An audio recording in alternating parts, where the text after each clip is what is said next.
আসসালামু আলাইকুম। The intelligence investor YouTube চ্যানেলে আপনাদের সবাইকে স্বাগতম।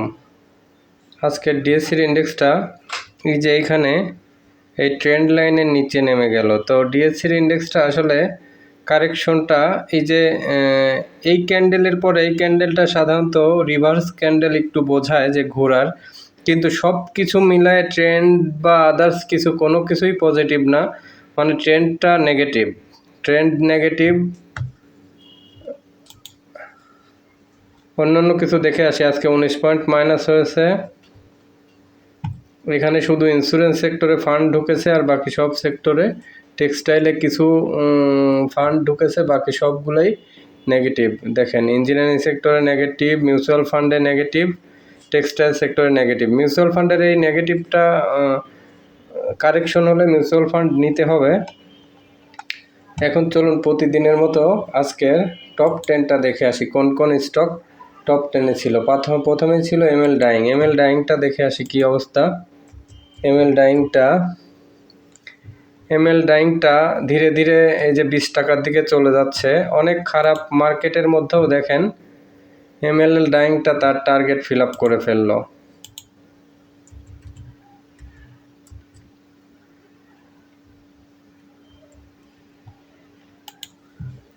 এই যে এখান থেকে 11-12 টাকার দিক থেকে বা এখানে যখন ব্রেকআউট হয় তখনও বলা হয়েছে যে এটা 20 টাকার দিকে যাবে। অলমোস্ট 13 টাকা থেকে 18 টাকা ভালো একটা প্রফিট দিল এমএল ডাইং।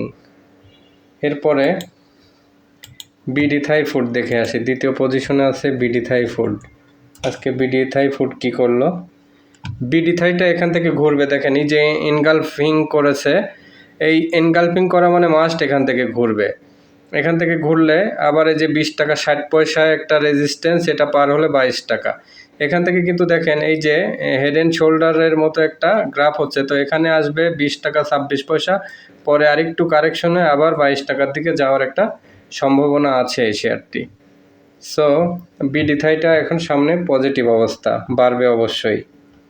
বিডি থাই ফুডটাও তাই, এখান থেকে রিভার্স করেছে।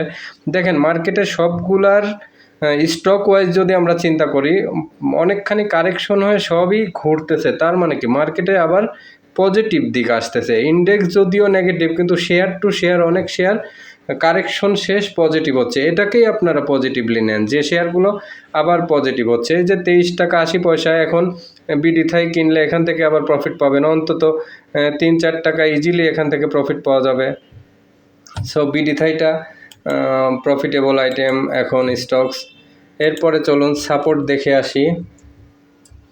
মার্কেটের ইন্ডেক্স না চিন্তা করে স্টক ওয়াইজ চিন্তা করেন। সাপোর্টটা এখানে এখনও এই যে রেজিস্ট্যান্সটা স্ট্রং রেজিস্ট্যান্স, এখানে অবজারভেশন করেন। এখনও এন্ট্রি দেওয়ার সময় হয়েছে বলে মনে হচ্ছে না, বাট ও রিটেস্ট করতেছে, বারবার রিটেস্ট করে যখন এখান থেকে উঠে যাবে তখন নিতে হবে। এখান থেকে যখন 55 ক্রস করে যাবে তখন নিলে কিন্তু খুব দ্রুত 4-5 টাকা এখানে প্রফিট পাওয়া যাবে। সো 55 ক্রস করলে সাপোর্টটা নিয়ে ফেলবেন, বা 54-50 ক্রস করলে নেবেন সাপোর্ট। এরপরে সাপোর্টের পরে আছে বিএনআইসিএল, ডিএসএসএল। বিএনআইসিএলটাও দেখেন এখান থেকে ঘুরে গেছে, তার মানে 112 টাকা থেকে এখানে 120 টাকার একটা ছোট্ট রেঞ্জ আছে। তো 120 টাকা রেঞ্জ এবং 129 টাকা, 120 টাকা গেলেই যারা এখন এই শেয়ারটি থেকে রিলিজ নিতে পারেন নাই, আস্তে আস্তে রিলিজ নেবেন। বিএনআইসিএল এর পরে ডিএসএসএলটা দেখে আসি। বর্তমান টেক্সটাইলের মধ্যে অনেক সম্ভাবনাময়ী স্টকস এইটা। আমি আপনাদের একটা বক্স আঁকায় দিই।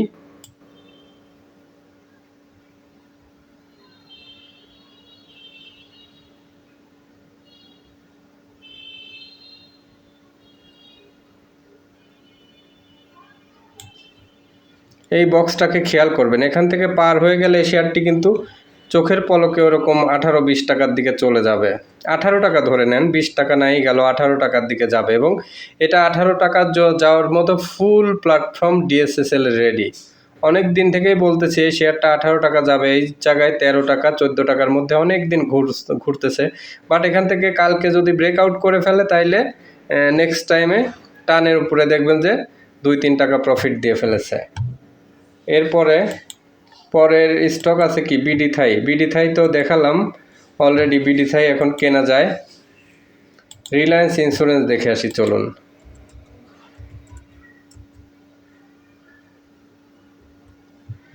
রিলায়েন্স ইন্স্যুরেন্সটা দেখেন, এই যে এখানে গতকালকে একটা চার্ট এঁকে দিয়েছিলাম যে এখান থেকে ঘোরার সময় হয়ে আসছে। দেখেন এই যে এই ছাপড়টা মার্ক করে আমি কিন্তু বলেছি যে এখান থেকে ঘোরার সময় হয়ে গেছে, এই যে চারটা আঁকায় দিছি। তাহলে এই জিনিসগুলা দেখে দেখে ট্রেড করলেই কিন্তু হয়, মানে মার্কেট পড়তেছে হট এবার, আপনি আপনার স্টক ওয়াইজ সিদ্ধান্তগুলো ঠিক রাখেন, তাহলে আপনি কিন্তু এখান থেকে ভালো করতে পারবেন। সো এটা দেখেন এখান থেকে ঘুরতেছে, এটা আবার প্রফিট দিবে। কিছু কিছু ইন্স্যুরেন্স খুবই ভালো অবস্থান নিচ্ছে, এই ইন্স্যুরেন্সগুলোকে আপনাদের দেখতে হবে, খেয়াল করতে হবে। পিপলস ইন্স্যুরেন্সটা দেখে আসি। পিপলস ইন্স্যুরেন্সও দেখেন এই যে এখান থেকে আমি একটা চার্ট আঁকায় দিয়েছিলাম, এখান থেকে ঘুরবে মাস্ট। এখান থেকে ঘুরলে কতটুকু, এই যে 65 টাকা, তার মানে কি 57, অলমোস্ট এখানে 5-7 টাকার একটা গ্যাপ আছে, এই গ্যাপটা প্রফিটটা দিবে। সো এই প্রফিটগুলো ছোট ছোট প্রফিট এখন স্টক ওয়াইজ নেন। পিপলসের পরে কর্ণফুলী, চলুন কর্ণফুলী দেখে আসি।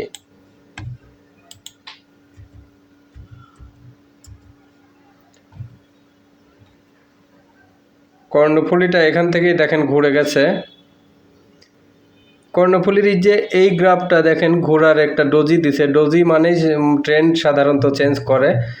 তো এখান থেকে ঘুরে গেছে, এখান থেকে সামান্য একটু বাড়তে পারে, এম আকৃতির একটা প্যাটার্ন হতে পারে, এই এখান থেকে এই প্যাটার্ন। সো এটা খুব একটা পজিটিভ মনে হচ্ছে না গ্রাফে। কর্ণফুলীর পরে কোন স্টকটি আছে চলুন দেখে আসি।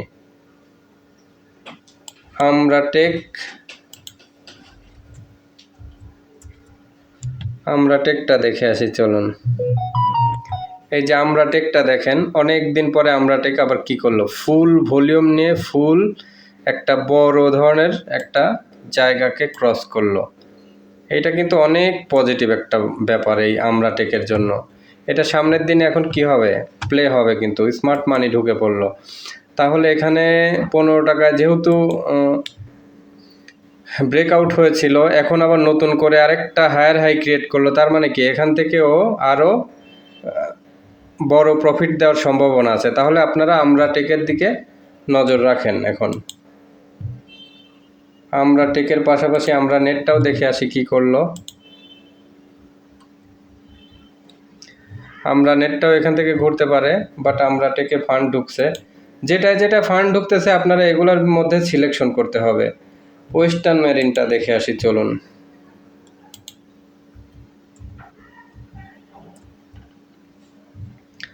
ওয়েস্টার্ন মেরিনটাও এখান থেকে রেডি হচ্ছে, বাট এখনও রেডি না। এখান থেকে যদি আপনারা নেন, দেখেন 10 টাকা থেকে 11 টাকা, 1 টাকা প্রফিট, মানে অলমোস্ট 10% প্রফিট এখান থেকে হওয়ার সম্ভাবনা এটা আছে। বাট এখনই এই দিকে যাওয়ার দরকার নাই। আইপিডিসি মেঘনা ইন্স্যুরেন্স দেখে আসি চলুন।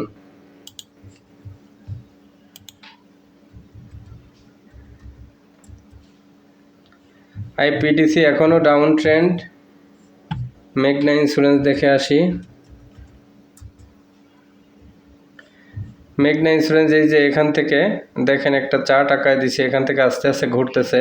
আমার মনে হয় ও আবার এইখানে এম আকৃতির একটা গ্রাফ করবে, এইভাবে যাবে না, ঠিক স্লো এদিকে আঁকায় বাঁকায়ও যেতে পারে। জাস্ট টার্গেট দিয়ে দিছে যে ও আবার এম আকৃতির গ্রাফ হলে 45 টাকার দিকে আবার যাবে। ইন্স্যুরেন্সগুলো কিন্তু আজকে আবার ঘুরছে এবং ট্রেন্ড নিচ্ছে।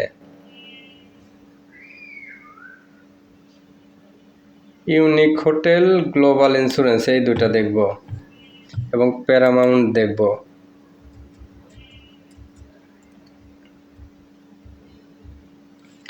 ইউনিক হোটেল কি করলো, এখান থেকে কারেকশন প্রায় শেষ পর্যায়ে, ঘুরে যাবে যে কোনো সময়। এরপরে চলুন প্যারামাউন্টটা দেখে আসি।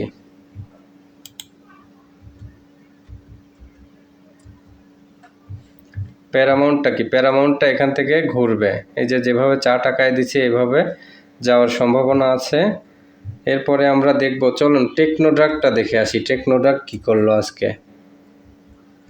টেকনোড্রাগটা এখান থেকে দেখেন এই যে ছাপড়টা ভেঙে গেছে, বাট এই যে বড় ক্যান্ডেলের পরে ছোট ক্যান্ডেল, তো এখান থেকে কালকে যদি ঘুরে এম আকৃতির একটা প্যাটার্ন আবার এখান থেকে হতে পারে, এখান থেকে ঘুরে যাওয়ার সম্ভাবনা আছে। ভলিউম কম, এটা পজিটিভ সাইড এটার।